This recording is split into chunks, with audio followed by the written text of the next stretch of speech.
내 말 들으사 죄인오라 하실 때에 날 부르소. 하나님, 주 예수여 어서 오시옵소서. 우리의 믿음의 여정이 이 시대에 끝나가고 있음을 저희는 느끼기 시작했습니다. 성령께서 우리에게 깨닫게 해주시고 주님 오시는, 속히 오시는 그날에 부끄럽지 않도록 오늘도 깨어있는 은혜로운 성도 모두 되게 하옵소서. 오늘도 말씀을 통해 예배 가운데 평안과 회복과 축복과 치유가 있게 하옵소서. 통역하시는 안수사님과 우리 전사님 또 선생님들 모두 수고하는 분들, 뒤에서 은밀하게 쓰는 분, 모든 귀한 백성들에게 하나님의 크신 은혜가 넘치게 하여 주옵소서. 부족한 정도 꼭 기억해 주시기를 원하옵고 말씀을 하나님 붙잡아 주시기를 원하와 예수의 이름으로 기도합나이다. 오늘 옆에 분들 다시 한번 목례하시면서 평강하시기 바랍니다. 평강하시기 바랍니다. 오늘 사도행전 20장 7절로 11절 말씀 우리 함께 한 절씩 교독해 나가겠습니다. 안식 후 첫날에 우리가 떡을 떼려 하여 모였더니 바울이 이튿날 떠나고자 하여 저에게 강론할새 말을 밤중까지 계속하며 우리의 모인 윗다락에 등불을 많이 켰는데 유두고라는 청년이 창에 걸터 앉았다가 깊이 졸더니 바울이 강론하기를 더 오래 하며 졸음을 이기지 못하여 삼충누에서 떨어지거늘 일으켜 보니 죽었는지라. 바울이 내려가서 그 위에 엎드려 그 몸을 안고 말하되 떠들지 말라, 생명이 저에게 있다 하고 다같이 올라가 떡을 떼어 먹고 오랫동안 곧 날이 새기까지 이야기하고 떠나니라. 하나님 살아계십니다. 네, 주일에 어쨌든 간에 잘 지키시는 정말 믿음의 여러분 되시기를 주의 이름으로 축원합니다. 지난 며칠간 계속 비가 내렸습니다. 비를 보면서, 내림을 보면서 인생을 생각했습니다. 제가 뭐 철학자는 아니고 시인은 아닐지라도 인생이 이 비 내리는 것과 무관치는 않다, 그런 생각을 하게 됐어요. 때때로 인생에 폭우라는 불청객이 찾아올 때가 있습니다. 장마비가 쏟아지죠. 사람들은 그 폭우 때문에, 고난 때문에 인생에 흠뻑 젖지는 않을까 노심초사합니다. 그래서 이 양강모라고 하는 시온의 비 오는 날의 기도라고 하는 그 시 한 구절이 상당하게 마음에 와닿습니다. 비에 젖은 것을 두려워하지 않게 하소서. 때로는 비를 맞으며 혼자 걸어가야 하는 것이 인생이란 사실을 기억하게 하소서. 여러분들, 때를 따라 인생이요, 이 빗속을 혼자 걸어가는 것이라는 이 시인의 말에, 그러나 여기에는 담대함과 그런 용기와 두려움이 없는 마음을 함께 모아서 노래했다고 저는 믿습니다. 그 사람들은 그런 비 오는 날, 폭우가 쏟아진 날에는 예기치 않은 폭풍에 맞서서 맑은 날을 달라고 우리가 기대하고 꿈을 꾸죠. 그런데 아십니까? 맑은 날만 계속 이어지면 좋을 것 같죠? 행복한 것 같지요? 맑은 날만 계속 떼보십시오. 온 땅은 사막으로 바뀌게 될 것입니다. 참, 그래서 인디안 속담에 맑은 날만 계속되면 사막이 된다는 말이 그래서 나온 겁니다. 우리는 이렇게 이해해야 됩니다. 폭우가 있는 날이나 맑은 날이나 모든 것이 그렇게 나쁜 것만은 아니다. 왜? 그 때문에 인생이 깊어집니다. 그 때문에 성숙해집니다. 그리고 점점 내면화. 인간의 어떤 인격과 삶이 그만큼 건실해진다는 얘기입니다. 그래서 성경은요, 인생에 폭우가 내릴 때, 비가 내릴 때 어찌 보면 그걸 피하지 말라고 구하라고 권면을 합니다. 스가랴 10장 1절에 말씀하기를 봄비 때에 여호와 곧 번개를 내리는 여호와께 피를 구하라. 다 같이 여호와께 피를 구하라. 무리에게 소낙비를 내려서 밭에 채소를 각 사람에게 주리라. 이렇게도 말씀했어요. 인생에 폭우는 없을 수는 없겠지만 그 폭우가, 장맛비가 우리에게 또 인생을 돌아보고 내면이 깊어지는 은혜의 시간 되기를 소망합니다. 아멘. 오늘 본문이 그런 내용입니다. 갑자기 몰려드는 어떤 폭우 때문에 흠뻑 젖은 인생, 돌발적인 상황이 만들어졌죠. 3층에 누군가가 있다가 떨어져 죽게 되는 사건입니다. 그런데 기적같이 살아나는, 이름하여 저기 창가에 걸터한 사람 이름이 유두고입니다. 뭐라고요? 네, 맞습니다. 자, 오늘 본문의 내용에 보면 사도 바울이 3차 전도 여행을 마치고 이제 예루살렘으로 돌아가는 그런 과정 속에 그 서아시아의 드로아에 한 일주일간, 한 1회간을 머물며 있었을 때 일어난 그 해프닝입니다. 우발적인 사건입니다. 바울이 이제 일주일을 마치고 떠나기 전날, 그날은 주일 저녁이었습니다. 말씀을 전하기 위해 모였을 때 수많은 사람들이 운집했는데 그 중에 한 젊은 청년 하나가 보시는 것처럼 그 창가에서 앉아 설교를 듣다가 잠이 들었고 졸음에 빠져 졸다가 꾸벅꾸벅 졸다가 아래로 추락해 죽고 말았던 아주 황당한 사건입니다. 그런데 많은 사람들이 동요하고 설렁설렁 그럴 때에 바울이 그를 안고 주의 능력으로, 하나님의 능력으로 기적같이 살리는 아주 멋진 얘기가 오늘 본문에 있습니다. 여러분들, 이 이야기를 우리가 듣고 나면 오늘 목사님 예배 시간에 졸면 떨어져 죽는다는 얘기구나, 이미 이제 이렇게 이해를 하고 들으시면 오늘 본문의 아주 중요한 핵심을 놓치게 됩니다. 과연 유두고가 떨어져 죽게 된 이 사건이, 그리고 다시 소생하는 이 기적같은 사건이 해프닝이냐, 우발적인 사건이냐, 우연인가? 라고 질문을 하게 될 때 우리는 아니라고 대답하게 됩니다. 만약에 아니라면 저가 왜 떨어졌는지, 그리고 어떻게 살아났는지 이 과정 속에 성경이 오늘 우리에게 주시는 아주 중요한 보화 같은 말씀이 있습니다. 오늘 그 말씀 보여잡고 죽었다가도 살아나는 역사가 있기를. 이건 다 돌아가시는 얘기가 아닙니다. 영적으로 죽었다가 살아나는 역사가 있기를 주의 이름으로 축원합니다. 오늘 이 사건에 담겨진 아주 중요한 핵심이 하나 있다면 다 같이 한번 따라 하십시오.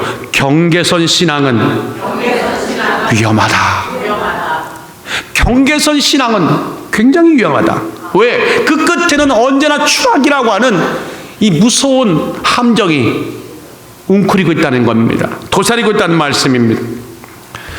자, 오늘 이 결론을 하나 갖고 하나하나 한번 본문 말씀 들어가면서 여러분과 은혜를 나눠봅시다. 여러분들, 도대체 유두고가 그날 하필이면 왜 3층에 모두가 땅바닥에 앉아 설교를 들을 때 그만 유독 창가에 앉아서 있었을까? 왜 걸터 앉았을까? 하는 의문이 제일 먼저 듭니다. 앉을 자리가 없어서 창가에 있었다. 아니, 그냥 뜻없이 앉아 있었다. 창문에 보니까 시원한 바람이 불어오는데 그게 좋아서 거기에 있었다. 여러분, 어떻게 생각하십니까? 그 외에 수많은 의문들을 또 나름대로의 생각을 하게 만드는 그런 이야기입니다. 정확한 이유는 누구만이 알고 있다? 그렇죠. 당사자, 죽었다가 살아난 당사자 유두고만이 알고 있습니다. 천국 가서 꼭 물어봅시다. 그런데 합리적인 추정은 얼마든지 가능합니다. 보세요. 제가 지금 그 떨어졌다가 살아난 그 청년의 이름을 뭐라고 그랬죠? 어떤 분이 유두고라고 하니까 성이 유신 줄 알아요. 그렇지 않습니다. 이 유두고라고 하는 사람 이름은 참 좋아요. 이름이 뜻이 복되다, 다행이다. 그러니까 한국으로 옛날에 말하면 복동이, 복동이 정도라고 말하면 얼추 맞습니다. 그런데 2000년 전 당시에는 이름만 들어도 그 사람이 출신이 뭐고 그 사람이 어떤 지금 위치에 있다는 것을 단박 알 수가 있는 그런 사회적인 분위기였습니다. 이 말을 왜 드리는가 하면 유두고라고 하는 이름은 그 당시에 로마 시대 때에 로마에 있는 수많은 하인이나 종들이나 노예에게 흔히 붙여주던 이름입니다. 이렇게 말하면 여러분들이 딱 떠오르는 게 과거에 우리나라 때 그 마당쇠, 돌쇠 떠오르시죠? 그런 이름입니다. 유두고가 그런 이름입니다. 그래서 사람들은, 신학자들은, 모든 그 성경학자들이나 목회자들은 이 유두고가 분명히 남의 집에 일하는 노예였다고, 또 아니면 아주 천한 신분의 사람이었다고 누구도 의심치 않습니다. 그런 유두고가 바울이 드로아에서 일주일을 머물고 매일 설교를 하는 그때 이제 내일이면 떠나게 될 마지막 주일 저녁에 설교한다는 말을 듣고 단숨에 달려왔습니다. 그래서 왔더니 3층에 많은 사람들이 운집해 있었고 그는 그곳에 한 자리를 잡아 예배에 참여하게 됐습니다. 그런데 육신은 연약하면 어쩔 수 없었습니다. 노예 신분에 하루 종일 고된 노역에 지쳤던 그가 고단함과 피곤함이 막 몰려왔습니다. 심신의 피로와 졸음이 이 감당이 안 되는 겁니다. 그래서 그가 취한 행동이었을 것입니다. 특별히 3층에 많은 사람들이 있었습니다. 그러다 보니까 이 다락방 열기가 한층 달아올라다 보니까 가뜩이나 피곤한데 졸음을 더 부채질하더라는 겁니다. 목사님, 그건 목사님의 생각이죠. 아닙니다. 여기 8절에 이렇게 말합니다. 우리의 모인 윗다락에 뭐를 많이 켰다고 말씀합니까? 등불을 많이 켰습니다. 여러분들 밤에 등불 켜는 것은 당연한 일이죠. 그런데 그렇지 않아요. 그럼에도 불구하고 누가가 이 말을 굳이 썼던 이유는 다분히 의도적입니다. 그만큼 다락방이 넓었다는 말입니다. 그 넓은 곳에 많은 사람들이 운집했다는 그 얘기하는 겁니다. 그래서 등불을 많이 켰다는 겁니다. 사람이 많이 모이고 열기가 뜨거워지고 감동의 물결이 흐를 때 그 열기는 참 은혜롭고 좋았는데 유두고에게는 가뜩이나 고단했는데 더욱더 피곤하기 시작하니까 신선한 고기가 흡입되는 창가의 기대에 앉아 있었을 그 개연성이 아주 대단히 크다는 겁니다. 이해가 되십니까? 자, 좋습니다. 거기까지 다 이해가 됐습니다. 근데 문제는 그 다음입니다. 너무 시원하다 보니까 졸기 시작했습니다. 졸다 보니까 이성을 잃어버리고 이제 맛이 가셨습니다. 그 사이에 불행하게도 3층으로 떨어져 주님 그날 가셨습니다. 가고 말았어요. 죽고 말았습니다. 그러니 여러분 보세요. 얼마나 이거 황당한 일이 황당했겠습니까? 앞뒤 사정을 보니까 그렇게 좋을 수밖에 없었고 떨어질 수밖에 없던 유두고의 사정이 이해가 되는 거예요. 딱한 사정이 이해가 되는 겁니다. 진짜 마음은 원인데 육신이 연약한 그 상황입니다. 이해가 되십니까?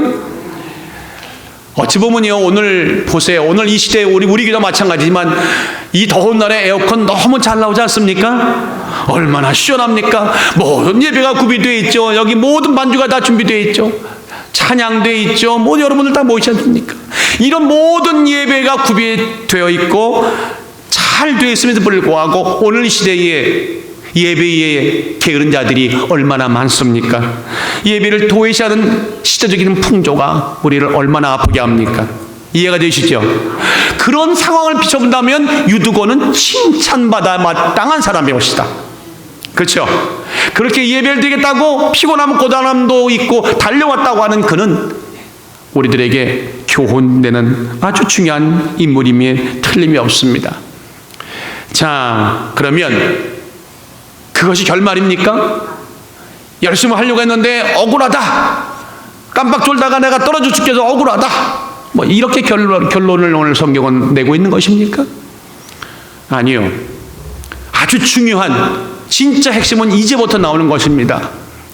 여러분들, 9절이 오늘 이 모든 영적인 핵심의 단서가 되는 구절입니다. 우리 9절을 한번 다 같이 읽어봅시다. 시작.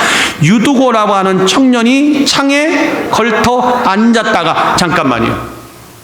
창가에 걸터 앉았다고 하는 이 한 구절이 모든 이 사건의 핵심입니다.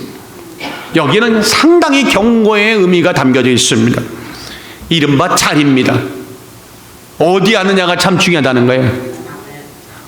아멘. 오늘 교회에 어디 앉느냐가 참 중요합니다. 예배에 무언가 흩어져 있는 마음의 자세와 거기를 대변하는 위치가 바로 이것이었다고 성경은 애둘러 지금 우리에게 넌지시 내밀고 있는 겁니다. 시사하고 있는 겁니다. 근데 그것이 심각했다는 겁니다. 자, 유두고의 추락이 딱하다, 억울하게 짝이 없다, 우발적인 해프닝이 있다고 말하는 사람들에게 성경은 no, 아니라고 말하는 것입니다. 그게 아니었다는 겁니다. 여러분들, 지금 고단한 마음을 가지고 온 것은 감사한 일인데 수많은 자리가 많지만 창가에 앉았다고 하는 그 창가에 앉는 순간부터 이 사건은 예견된 일입니다. 이해가 되십니까? 시편 1편에 지난 주간에 제가 말씀을 좀 나눴는데, 복 있는 사람은 복 있는 사람이 누구냐고 말할 때 2절에 가보니까 오직 여호와의 율법을 즐거워하여, 오직 여호와의 율법을 즐거워하여 그 율법을 주야로 묵상하는 자라, 이렇게 말하지 않습니까? 근데 여호와의 율법을 즐거워한다고 하는 말을 다 같이 해배추, 가배추가 아니라 해배추입니다. 해배추라는 히브리 단어인데 이건 뭐냐면 사랑스럽다는 얘기예요. 너무너무 기쁘다는 얘기예요. 제가 갑자기 시편 1절 왜 얘기하냐면 이유가 있습니다. 그러니까 복 있는 사람은 하나님 말씀이 얼마나 귀하고 얼마나 사랑스럽고, 아멘 안 하신다. 얼마나 사랑스럽고 얼마나 기쁜지 그 말씀에 더 경청하려고 기뻐하는 태도, 그 자가, 그런 사람이 진짜 복 있는 사람이다. 그러면 오늘 창가에 앉아서 턱하니 앉아 계신 이 유두고에서 이 해배추의 모습이 보이신다고 생각하십니까? 그게 문제입니다. 졸다가 떨어져 죽은 유두고의 딱한 사정은 충분히 공감이 갑니다. 그런데 그럼에도 불구하고 그의 추락은 분명히 스스로가 자초한 행임에 틀림이 없다는 사실입니다. 생명에 관한 한 그가 너무 경솔했습니다. 소홀히 했습니다. 그 비극의 중심에는 유두고가 선택했던 그 자리가, 위치가 문제라는 사실을 우리 성경은 오늘 우리에게 말하고 있습니다. 이름하여 경계선상의 자리가 참 위험하다. 오늘 여러분들, 우리가 오늘 교회 안에 들어와 있고 지금 예배 자리에 참석하고 있지만 우리의 마음의 자리가 지금 창가에 있다면 여기는 굉장히 위험한 자리입니다. 얼른 안으로 들어오시기를 주의 이름으로 축원합니다. 왜냐하면 이 창가라고 하는 의미가 갖는 영적인 의미가 크기 때문에 그렇습니다. 이 창가라는 의미, 이른바 경계선이죠. 안과 밖과 교회와 세상과 빛과 흑암이 공존하는 것입니다. 그래서 창가는 바깥도 볼 수 있어요. 그렇죠? 안도 볼 수 있어요. 맞죠? 둘 다 즐길 수가 있으니까 아주 탐스러운 자리다. 그래서 한 발은 저 밖에다 걸쳐놓고 한 마음은 여기다 걸쳐놓고 오늘 이런 마음의 자세로 예배 앉아 계시다면 오늘 분명히 말합니다. 곧 떨어져 죽게 될 것입니다. 영적으로 떨어져 죽게 된다는 그 얘기입니다. 그런데 그 자리가 좋은 것 같죠? 실제 그렇지 않습니다. 아무것도 집중이 안 됩니다. 세상 일도 집중이 안 되고 교회 일도 집중이 안 됩니다. 예배도 집중이 안 되고 밖의 일도 집중이 안 됩니다. 몰입이 안 되는, 분명히 시간 지나면 졸게 될 것입니다. 유두고에 떨어진 이 추락의 사건은 그래서 우연한 사건이 아니라 경계선상에 있는 자들, 영적으로 경계선상에 있는 자들, 배회하는 자들, 머무르는 자들, 그 상태가 얼마나 위험한지, 얼마나 지극히 위험성을 갖고 있는지를 우리에게 실제 사건을 통해 이거라고 정확하게 찝어서 말씀해 주는 이 경고적인 사건이라는 사실 꼭 기억하시기를 주의 이름으로 축원합니다.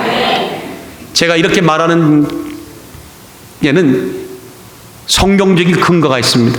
이 구절에 보니까 떨어졌다. 바울이 그 설교를 할 때에 졸다가 삼축루에서 떨어지거늘, 이 떨어지거니란 말이 나오잖아요. 이 떨어지거니란 단어는, 이 떨어진다는 단어가 헬라 말로는 에페선이라는 단어인데, 에페선이라는 단어는 그냥 떨어진다는 뜻도 있지만 파멸되다, 끝났다, 영적으로 추락하다는 뜻도 있어요. 그러니까 유두고가 떨어진 것이 물리적으로 떨어진 것 같지만 영적으로 보니까 추락했다는 거예요. 영적으로 그냥 여지없이 땅바닥으로 곤두박질 쳤다고 하는 그 이야기입니다. 이해가 되십니까? 창가에 앉았다는 이야기 감사합니다. 여러분들, 창에 걸터 앉은 사람들의 그 자세를, 그 자세가요 아주 모든 일에 또 얘기하지만 신중하게 어떤 사실에 집중할 수 있는 그 자리라고 생각하십니까? 안 그래요. 이거 어정쩡한 자세죠. 탁 창가에 걸터 앉았다 이 말입니다. 예, 2번이면 족한 것 같아요. 예, 설교 빨리 끝내러 가시는 건 아닌 것 같고, 안쪽 일에도 참견하고 바깥도 구경하는, 이게 이중적 자세입니다. 이른바 다 같이 적당히. 예, 참 적당히. 영적으로 한 발은 교회에 있습니다. 또 한 발은 세상에 있습니다. 이 두 가지 발을 걸쳐놓은 이 어정쩡한 자세가 오늘 유두고에게 있다는 겁니다. 한편으로 보면 아예 졸 준비를 하고 아예 그 자리에 앉았을지 모릅니다. 오늘 교회 오실 때, 예배 드릴 때 정말 하나님 내게 주실 말씀을 사모합니다, 기다립니다가 아니라 그냥 와 앉아 있다면 100% 졸 준비가 된 겁니다. 사랑하는 여러분들, 기도하는 것도 아니고 안 하는 것도 아니에요. 예배를 드리는 것도 아니고 예배 안 드리는 것도 아니야. 봉사하는 것도 아니고 봉사하지 않은 것도 아니에요. 어정쩡한 상태.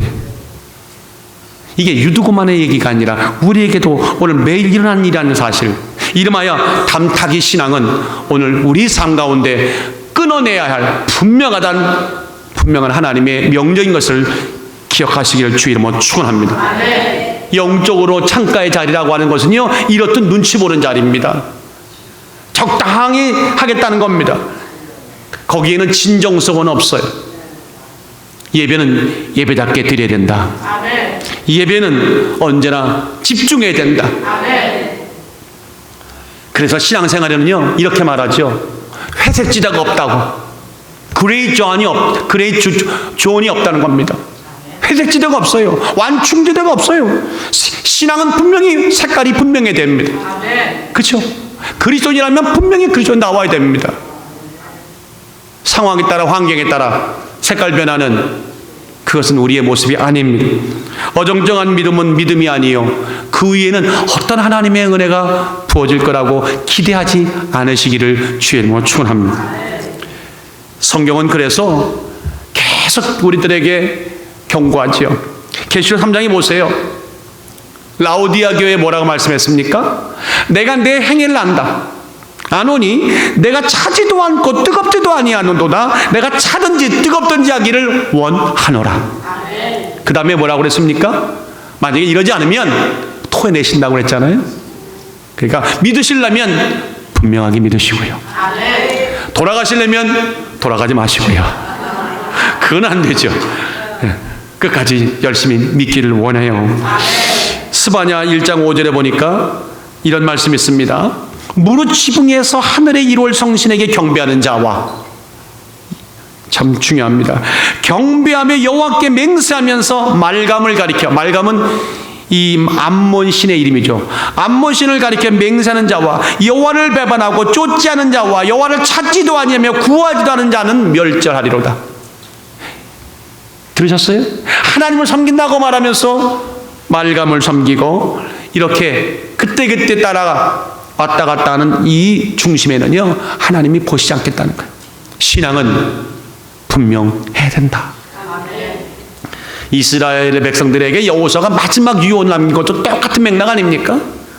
만일 여호와를 섬긴 것이 너에게 좋지 않게 보이거든 너희의 열조가 강 저편에서 섬기던 신이든지 혹은 너희의 거하는 땅 아모리 사람의 신이든지 너희 섬길 자를 오늘 택하라.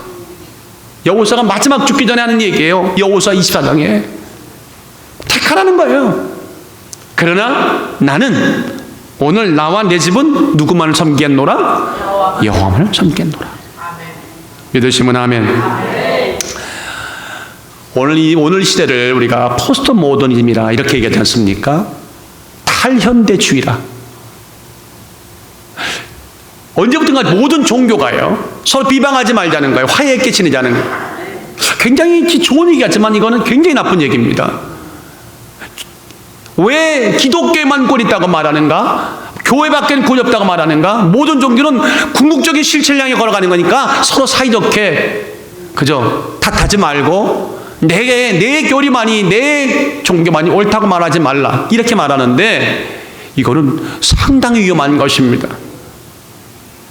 그건 그리스도의 구원을 아주 폐쇄시키는 아주 무서운 흑암의 권세의 핵책인 줄 믿습니다. 신앙은 반드시 분명해야 된다. 두 주인을 섬길 수 없어요. 그래서 이 시대에 가장 중요한 우리가 해야 할 일은 내 신앙의 주인이 누군지, 내 인생의 주인이 누구인지, 그분을 어떻게 섬겨야 할지, 어떻게 어느 곳에서 어떻게 섬겨야 할지를 정하는 게 가장 급선무고 해야 할 일인 줄 믿습니다. 마태복음 6장에 24절에 한 사람이 두 주인을 섬기지 못할 것이니 분명히 말하지 않습니까? 한 사람이 두 주인 못 섬긴다는 거예요. 왜? 그래서 이를 미워하며 저를 사랑하거나 혹은 이를 중히 여기며 저를 경히 여김이 되리라 말씀했어요. 분명히 한 주인 선택하시고 뒤돌아보지 마시고 앞으로만 가는 은혜가 있기를 원합니다. 과거 그 요한 웨슬레 아시죠? 감리교를 창제했던 요한 웨슬레가 아주 했던 말 중에 귀에 쏙 들어온 얘기 하나 있어요. 다 같이 영어 잘하시니까 almost Christian. 시작. almost. 여러분 almost란 말이 뭐죠? 거의잖아요. 100%인가요? 100%는 아니야. 참, 나 이거 굉장히 좋은 얘기인 줄 알았어. almost Christian이래. 거의 다 크리스찬. 여러분들 대체적으로 크리스찬, 거의 다 크리스찬. 이건 성경적이 아니에요. 우리는 한마디 이렇게 얘기해야 돼요. 다 같이 전적인 크리스찬. 얼마나 이게 참 창피합니까? almost 크리스찬이래. 모양만 크리스찬이에요. 실제 내용은 없어요. 사랑하는 여러분들, 오늘 창가에 걸터 앉아서 어떤 이유든 간에 어떤 사정이든 간에 앉아서 턱하니 계신 이 유두고 선생을 보면서 우리는 이렇게 말하죠. 당신은 almost 크리스찬. 중요한 1%가 부족했어. 거기는 다 같이 거기는 앉을 자리가 아닙니다. 중병에 걸린 어떤 환자의 아내가 의사 선생님을 만나러 갔어요. 선생님, 저희 남편 살릴 수 있습니까? 우리가 의사라면 어떻게 대답해야 됩니까? 예. 아니요? 그럼 돌아가시라고? 의사 선생님, 예, 살릴 수 있습니다. 그런데 아내가 환자를 잘 저거 뭐라고 그러죠? 이렇게 환자를 이렇게 보편하는 걸 뭐라고 그래야 돼요? 맞아요, 간호하시려면 아주 어려울 거라고. 가능하실지 모르겠습니다. 왜냐하면 아침마다 매일 아침마다 따뜻한 밥에 따뜻한 국밥 차려놔야 되고, 먼지 털 하나 침대에 있으면 안 되겠고, 집은 깨끗이 아침마다 청소되고, 옷도 매일 세탁해야 된다고 이렇게 쭉 얘기를 했습니다. 듣던 아내가 점점 얼굴이 굳어져 가는 거예요. 그리고는 이제 면담 마치고 병실 돌아왔어요. 의사를 만나고 왔다는 이에게 남편이 근심 어린 눈빛으로 물었어요. 여보, 나 어떻대? 아내가 뭐라고 대답했을까요? 한마디로 얘기합니다. 다 같이, 여보, 곧 죽는데요. 무슨 얘기인지 아세요? 나는 이렇게 말하고 싶어요. 아내요, 남편을 살리고자 마음을 먹었으면 확실하게 마음을 정하세요. 왔다 갔다 하지 마세요. 분명한 길을 걸어가세요. 여기 계신 분은 한 사람도 그런 분 안 계시니 믿습니다. 우리가 세상에서 말입니다, 확실하게 정하고 살아야 갈 곳을 가게 되는 것입니다. 유두고의 신앙은 경계선 신앙입니다. 오늘 이 사람만 그런 게 아닙니다. 성경 곳곳에 이런 분 많이 나옵니다. 사도행전 5장에 보세요. 아나니아와 삽비라 부부, 얼마나 은혜를 많이 받았던지, 정말 주여, 은혜 받고 나서요, 뭐 전진을 팔아가지고 교회다가 헌금을, 아멘, 나오나 안 나눠 보겠습니다. 헌금을 했다는 거 아닙니까? 할렐루야. 참 우리 교회는 정직해. 할렐루야. 아멘. 안 할 수는 없고 하자니 참 찔리고 하니까 조금 시간을 두고 대체적으로 아멘 합니다. 우리 서로 맞아보시고 지혜로웠습니다. 이렇게밖에 말할 수 없는 제가 참. 그런데 아니, 헌금을 다 드려놓고 그날 두뇌가 똑같이 돌아가셨잖아요. 이런 이 황당한 일이 벌어졌어요. 헌금을 내낼 때는 구제라고 내놓은 거죠. 근데 내놓고 보니까 너무 다 내놨네. 그래서 이제 보니까 베드로에게 이렇게 말합니다. 말하는 광경에 대해 이렇게 성경은 얘기하는데, 아나니아라는 사람이 그 아내와 삽비라와 더불어 소유를 팔아 그 값에 얼마를 감추며, 아유, 감출 것 같으면 팔지를 말든지. 그 아내도 알더라. 남편만 하는 게 아니라 아내가 아는 거예요. 서로 알았다는 거예요, 감춘 거를. 그리고 얼마를 가져다가 사도들 발 앞에 두니 베드로가 가로되, 아나니아야, 어찌하여 사단이 내 마음에 가득하여 내가 성령을 속이고 땅값 얼마를 감추었느냐? 사람이 거짓말한 것이 아니요 하나님께로다 하고 말하는 순간에 아나니아가 이 말을 듣고 엎드려 혼이 떠났다, 이렇게 말합니다. 여러분들, 기껏 하나님께 감동받고 뭔가를 한다고 해놓고 왜 이런 어려운 말도 안 되는 비극이 벌어졌을까? 결국 여기에도 암시적인 강한 영적인 교훈이 있어. 하다 보면 이것도 저것도 안 되는 어중간한 얼모스 크리스찬의 비극이 오니까 제발 마음 청하시라고 하는 성경의 이야기인 줄 믿습니다. 어떤 명문과 이외선 간에 멀리 가는 거예요. 누구에게? 하나님으로부터 멀리 가는 것은, 여러분 바꿔 생각해 보세요. 하나님 입장에서 본다면 어느 날 갑자기 와가지고 막 주여 사랑해요, 아버지 사랑해요, 온갖 모든 고백을 다 해놓고 어느 날 갑자기 나는 사랑해 준 것밖에 없는데 점점 멀어져 가면, 하나님 마음 입장에서 볼 때는 도대체 올 때는 언제 갈 때는 이게 뭐야? 다 같이, 그것은 하나님께 대한 도발이다. 예. 그러므로 온갖 변명에도 불구하고 결국 인간적인 결정을 했다는 것이죠. 사랑하는 여러분들, 오늘 우리 삶에 분명한 선을 긋고 살아가는 아주 멋진 신앙이 되시기를 주의 이름으로 축원합니다. 두 번째 보면은 오늘 이 말씀 가운데 우리에게 주시는 아주 중요한 진짜 핵심이 있습니다. 추락하는 이 유두고의 영혼을 마치 독수리가 낚아채듯이 말입니다, 사망에서 건져 올리시는 그분은 다름이 아닌 하나님이시다. 아멘. 여러분들, 이게 굉장히 중요한 거예요. 그 하나님을 붙들라는 겁니다. 아멘. 오늘 바울이 유두고를 살았다는 얘기가 하는 것이 아닙니다. 뭔가 큰 하나님의 그림, 픽처가 이 사건 속에 담겨졌다고 말하는 것입니다.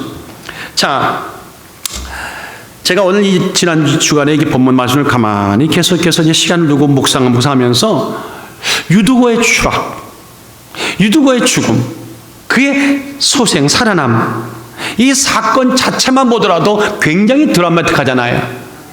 여러분 그 한국의 본국의 드라마 보실 때도 밋밋한 드라마는 한두 번 보다가 대부분 다 안 보시더라고. 아, 드라마 한 번도 안 보셨구나. 고맙습니다. 우리에게는 한 번도 안 보시니까 이제 저만 봤어요. 그런데 뭔가 기승전결 있고 업앤다운 있으면 자꾸만 보게 되잖아요. 예. 이게 모든 일이 드라마틱할 때 관심이 가는데 이 유두고의 사건 자체가 그냥 읽어도 드라마틱해요. 그래서 독자들에게는 상당히 관심을 불러일으키고 그 이상의 가치와 의미도 있습니다. 그런데 더 깊게 한번 누가가 이 기록을 오늘 사도행전에 썼던 그 의도와 그 당시의 분위기 속에서 그가 느꼈던 무언가 전하고자 하는 메시지가 뭔가를 한번 면밀히 보겠다고 기도하고 들여다보면 아주 중요한 그림 하나가 보이기 시작해요. 아, 이 그림을 만들어내려고 독자들에게, 아니 2000년 지난 오늘 이 시대 모든 교회들에게, 성도들에게 주려고 누가가 이렇게 의도적으로 단어 안에도 신경을 썼구나 하는 것을 느끼게 됩니다. 이게 무슨 말인가 하면, 자 보세요. 지금 9절에 보니까 유두고가 졸다가 3층에 떨어진다는 단어 나오잖아요. 다 같이 떨어지거늘. 이 떨어지거는 단어가 저기 뭐라고 나와 있습니까? 에페센이라는 단어입니다. 헬라말 에페센. 그런데 떨어져 죽게 된 유두고를 지금 보고 3층에서 바울이 내려와서 그를 안는 장면이 10절에 나오는데 이런 말씀이 있죠. 바울이 내려가서 그 위에 엎드려 했다고 그랬어요. 이제 죽었죠, 유두고가. 거기에 엎드렸다는 거예요. 그리고 엎드리고 끌어안는 장면, 이 엎드렸다는 단어가 저기 뭐라고 했어요? 에페페센이라는 단어예요. 에페센이란 말과 에피페센 단어가 같다고 생각 안 되십니까? 이게 같은 단어입니다. 같은 단어를 쓰고 있는 거예요. 흥미롭게도 원어가 같아요. 뿌리가 같아요. 무슨 얘기인가 하면 유두고가 땅에서 졸다가 떨어진 사건이나 떨어져 죽은 유두고를 살리겠다고 바울이 내려가서 그냥 아는 게 아니라 엎드려 안았다고 하는 이 모습이, 동작이 똑같은 이야기를 하고 있는 거예요. 의도적으로 지금 바울이 유두고가 떨어져 살아있는 생명에서 죽음으로 막 추락하는 그 광경을 자기 몸에서 재현하고 있다는 거예요. 흡사 지금 떨어져 저 음부로 가는, 죽음으로 가는 유두고를 자기도 뛰어내려서 잡아 올리는 그런 그림을 보여주는 거예요. 이해가 되시면 아멘. 나는 이 말을, 이 본문을 보다가 지금 누가가 의사였잖아요. 의사를 뛰어넘어서 영적인 의사의 관점에서 지금 보고 있는 거예요. 그런가 하면 엎드린 후에 몸을 끌어안았다는 얘기 나오잖아요. 이 끌어안다는 말이 쉼페리아 람바노란 단어인데 이게 뭐냐면 다 같이 간절히 접촉하다는 단어예요. 그러니까 그냥 아는 게 아니라 간절하게 접촉했다는 거예요. 신기하게도 누가복음 15장에 탕자가 멀리 갔다가 이제 거지가 알거지가 돼갖고 돌아오는 장면, 그때 아버지가 그를 먼저 보고 막 달려가서 끌어안잖아요. 이 단어와 똑같은 단어예요. 그런데 보세요. 누가복음 15장에 탕자가 돌아오고 아버지가 회복시키는 이 광경이, 여러분 집에 집 나간 아들 돌아오는, 그래서 아버지가 막 기뻐하는 이 장면 얘기한 게, 물론 그 장면일 수 있지만 이 얘기는 그게 아니라 죄를 짓고 멀리 떠나가는 모든 죄인이 돌아올 때 하나님께서 그를 긍휼히 여기시고 끌어안아 회복시키시는 구원의 이야기라는 거잖아요. 하나님이 여러분을 끌어안고, 믿으시면 아멘. 하나님 나를 끌어안고 우리 모두를 끌어안고 죄인을 끌어안는 이 구원적인 사건을 얘기하잖아요. 이 단어가 똑같이 썼다는 거예요. 그러니까 지금 이 정도면 감 잡으셔야 돼요. 바울이 지금 유도고를 끌어안는 것은 바울이 끌는 것이 아니라 하나님이 죽은 자를, 그럼에도 불구하고 경계선 신앙했다가 스스로 자초한 일로 죽었다 하더라도 끌어안으시는 하나님의 모습을 지금 재현하는 것입니다. 이해가 되시면 아멘. 그런데 정말로 중요한 단어가 10절에 있습니다. 자, 그렇게 끌어안고 바울이 막 웅성웅성 사람들한테 딱 했던 말이 있습니다. 다 같이 떠들지 말라. 생명이 저에게 있다. 여러분들, 제가 재현해 볼게요. 지금 누구가 죽었어. 바울이 내려와서 엎드렸어. 추락하듯이 엎드리고는 다 끌어안고는 사람들이 막 죽었나 살았나 막 웅성웅성거리는데 떠들지 말라. 그럼 여러분들, 이야기가 시끄럽다. 시끄러. 입 다물어. 조용히 해. 그렇게 지금 뉘앙스가 들잖아요. 근데 이것도 참 놀라운 일은요, 저기 영어 성경에는 뭐라고 했어요? Do not be troubled. 정확히 원뜻을 해석한 거예요. 떠들지 말라는 얘기 아니고 회방하지 말라는 얘기예요. 무슨 말인가 하면 좀 웅성웅성거리는 그 얘기하는 게 아니라 지금 바울이 하나님의 어떤 은혜 속에 큰 구원의 사건을 지금 이뤄가고 있는 과정인데 회방하지 말고 잠잠하라는 얘기입니다. 믿으시면 아멘. 우리 여러분들, 우리가 예배 드릴 때 하나님께 막 집중할 때 막 그럴 때는 이런 정말 이걸 도르베아라는 말인데, 도르베흐, 회방하지 말라. 내가 지금 주님과 깊어지고 있다. 내가 말씀 속에 깊어지고 있다는 거예요. 내가 주님과 만나고 있다는 거예요. 어떤 이들은 그 예배 마지막 한 번 드리고 이 땅을 떠나고자 교회에 온 사람도 있을지 몰라요. 어떤 사람들은 정말 모든 일이 막혀가지고 이것도 저것도 안 돼. 오늘 교회에 한번 가보자고 온 사람일지 몰라요. 그렇게 절박한 사람에게는 그 예배가 사느냐 죽느냐 생사의 기로에 갈린 것입니다.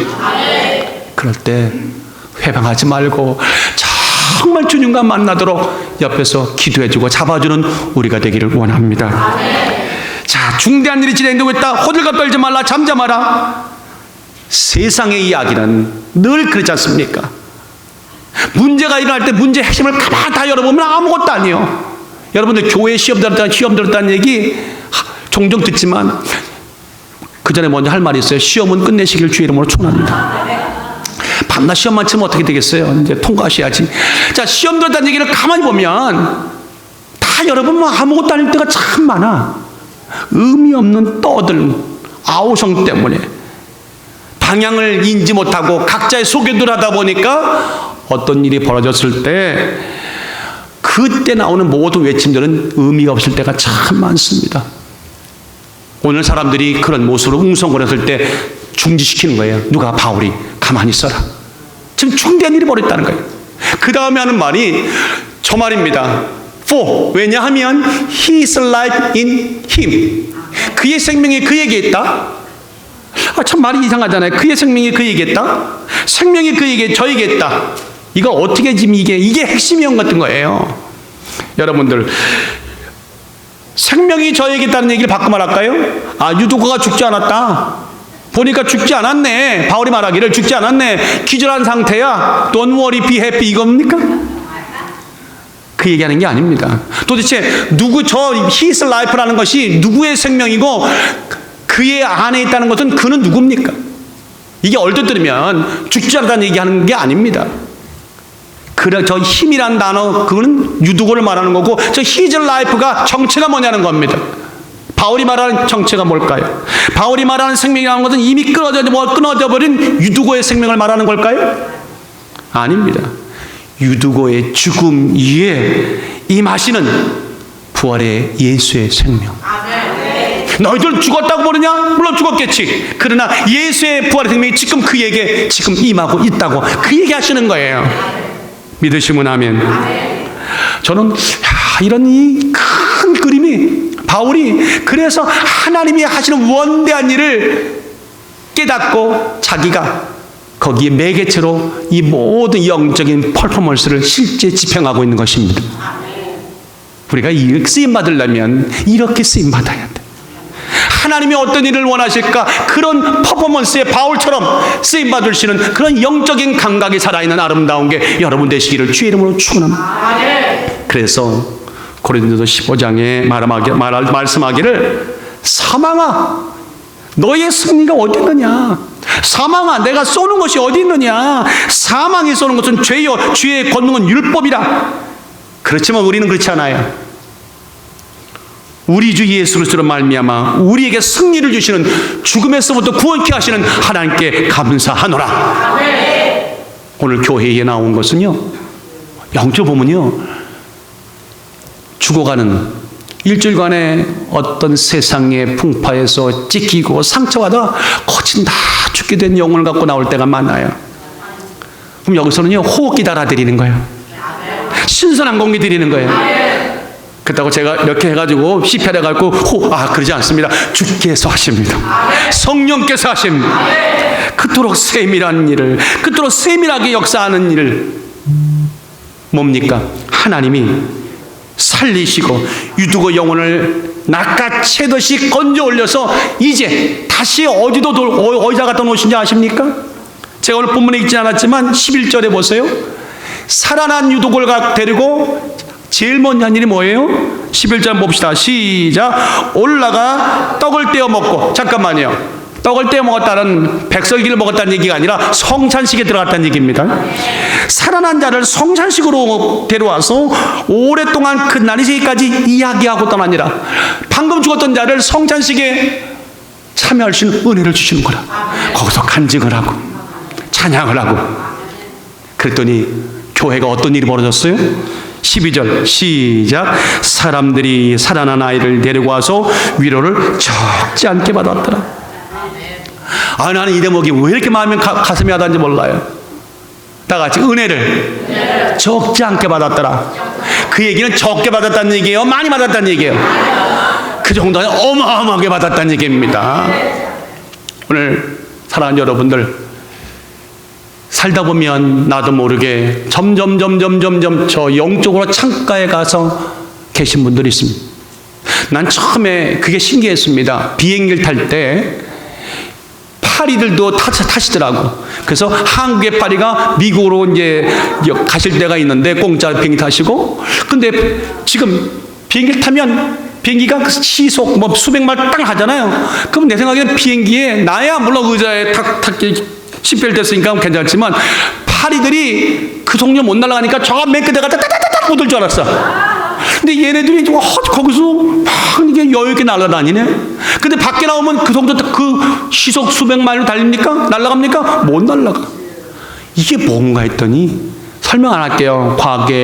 제가 과학 선생은 아니니까 비행기 안에 있으면 비행기의 동력을 받아 그처럼 움직이는 거 아닙니까?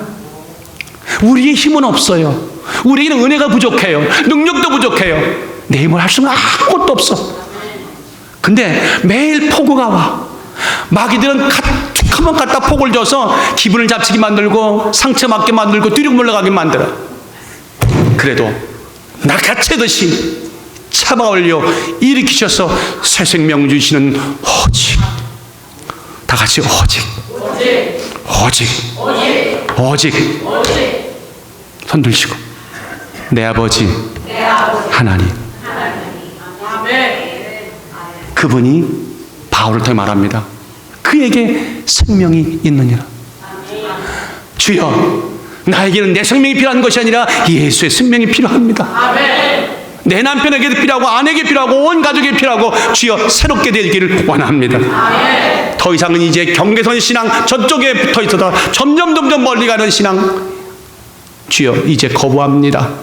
그리고 오늘 나의 영혼을 보듬고 가시는 그 주님 믿고 다시 서서 가겠습니다. 예수 믿는 것 다른 증거 많도다. 예수 믿음 더욱 주소서. 손을 모으십시다. 이제 하나님이 또 다른 영적인 바울을 바로 성령님을 우리에게 보내시고 이 시간 여러분들의 쓰러져 있는 영혼을 위로 엎드리고 계십니다. 그분이 안으실 것입니다. 그분이 그리고 새 생명을 불어넣으실 것입니다. 그리고 그런 후에는 우리에게 다시 한 번 더 영적으로 뜨거운 성찬식, 영적인 말씀의 잔치에 우리를 세우게 하실 겁니다. 교회는 그러므로 말미암아 적지 않은 위로를 받고 큰 위로를 받고 힘있게 살아나게 될 것입니다. 하나님, 우리 모두가 그렇게 되게 달라고, 더욱더 하게 달라고 다 같이 기도합니다.